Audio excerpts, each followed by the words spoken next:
আসলে এই নার্ভাস 90sটা কি? এই প্রশ্নটা যদি কাউকে করা হয় তাহলে করুন বিরাট কোহলিকে, তার ফ্যানেদেরকে, এর থেকেও বড় কথা সচিন টেন্ডুলকারকে। কারণ এই নার্ভাস 90sটা কোনো স্কোর না, এটা একটা ভয়, এটা একটা নিঃশব্দতা। এটা সেই মুহূর্ত যখন গোটা দেশের ক্রিকেট প্রেমীরা মোবাইল বা টিভির সামনে বসে নিজেদের নিঃশ্বাস আটকে রাখে। নার্ভাস 90s হচ্ছে সেই শব্দ যেটা ক্রস করলেই হ্যাপি এন্ডিং, না হলে bye bye, tata, good bye, Gaya.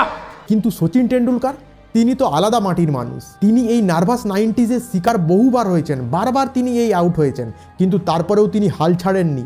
100টা century কিন্তু সে পূরণ করে তবেই অবসর নিয়েছে। কারণ সচিন টেন্ডুলকার জানতেন এটা শুধু তার রেকর্ড নয়, এটা গোটা দেশের সম্মান। আর বর্তমান সময়ে সেই স্বপ্নটাই দেখছেন বিরাট কোহলি। কিন্তু প্রশ্ন একটাই, কোহলি কি পারবে সচিন টেন্ডুলকারের এই 100টা সেঞ্চুরির রেকর্ড ভাঙতে? কিন্তু আমাদের কোহলি ভাই তো টেস্ট এবং টি20 থেকে রিটায়ার তো নিয়েছে, বাকি রয়েছে এই ওয়ানডে। আর এই ওয়ানডে ম্যাচেও যদি নার্ভাস 90s শিকার হয় তাহলে কি করে চলবে গুরু? ইন্ডিয়া নিউজিল্যান্ডের ফার্স্ট ওডিআইয়ে কোহলি 93 রানে আউট হয়ে পুরো মুডটাই খারাপ করে দিল। এত তাড়াতাড়ি টেস্ট থেকে রিটায়ার নেওয়াটা একদমই উচিত হয়নি কোহলির। কিন্তু ভাই এখন ওইসব আর বলে লাভ নাই, যা হয়ে গেছে তা হয়ে গেছে। কিন্তু ইন্ডিয়া নিউজিল্যান্ড ম্যাচে কোহলি এমন একটা সেঞ্চুরি মিস করলো যা ক্রিকেট ফ্যানেরা সারা জীবন মনে রাখবে। ওই ম্যাচে রোহিত শর্মা আউট হওয়ার পর যখন কিং কোহলি আমাদের ব্যাট করতে নামলো, তিনি কিন্তু রোহিতের মোমেন্টামটা ক্যারি অন করেছিলেন। প্রথম থেকেই রোহিতের মতন আক্রমণাত্মক শট খেলা শুরু করেন, তারপরেই 25 রান করে ইতিহাস গড়ে দিলেন। ইন্টারন্যাশনাল ক্রিকেটে তার 28,000 রান পূর্ণ হলো। এই রেকর্ড আছে শুধুমাত্র 3 জনের কাছে, সচিন টেন্ডুলকার, কুমার সাঙ্গাকারা আর বিরাট কোহলি অ্যাড হলেন। শুধু এটাই নয়, কোহলি কিন্তু এই 28,000 রানটা সব থেকে দ্রুত পূরণ করলেন। এই 28,000 রান করতে সচিনের লেগেছিল 644টি ম্যাচ, কুমার সাঙ্গাকারার লেগেছিল 666টি ম্যাচ, কিন্তু বিরাট কোহলির লাগলো মাত্র 624টি। ওই ম্যাচে বিরাট কোহলি মাত্র 7 রানের জন্য সেঞ্চুরি মিস করলেন।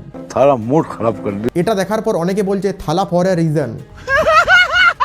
কিন্তু জানেন নার্ভাস 90sের পরিসংখ্যান কি বলছে?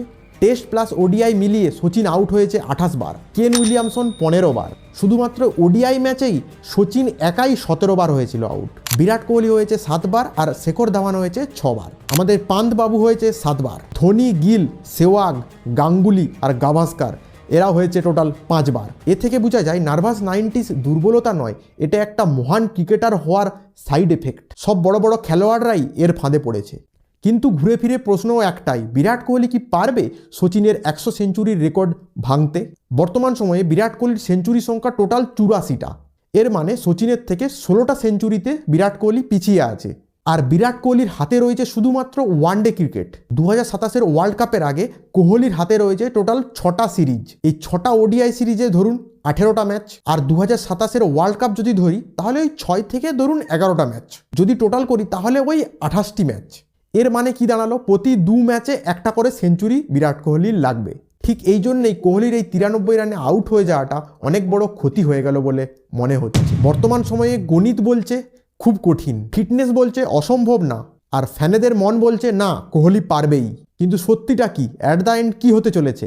দেখো বন্ধুরা, আমি একটা কথা বলি, রেকর্ড ভাঙা আর না ভাঙা সেটা বড় কথা নয়। সচিনের যুগ ছিল আগে, এখন হচ্ছে কোহলির যুগ। দুজনেই কিন্তু লেজেন্ড, একজন অতীত আর একজন বর্তমানের রাজা। At the end Virat Kohli যদি 100টা সেঞ্চুরির রেকর্ড নাও ভাঙতে পারে তাহলে কোনো অসুবিধা নেই। কোহলি কিন্তু কোটি কোটি ভক্তদের হৃদয়ের রেকর্ড অলরেডি ভেঙে ফেলেছে। তো এই বিষয়ে আপনার কি মতামত তা কমেন্টে জানাতে পারেন। ভিডিওটি ভালো লেগে থাকলে একটা লাইক আর সাবস্ক্রাইব করে যাবেন। দেখা হবে পরের একটি ভিডিওতে। জয় হিন্দ।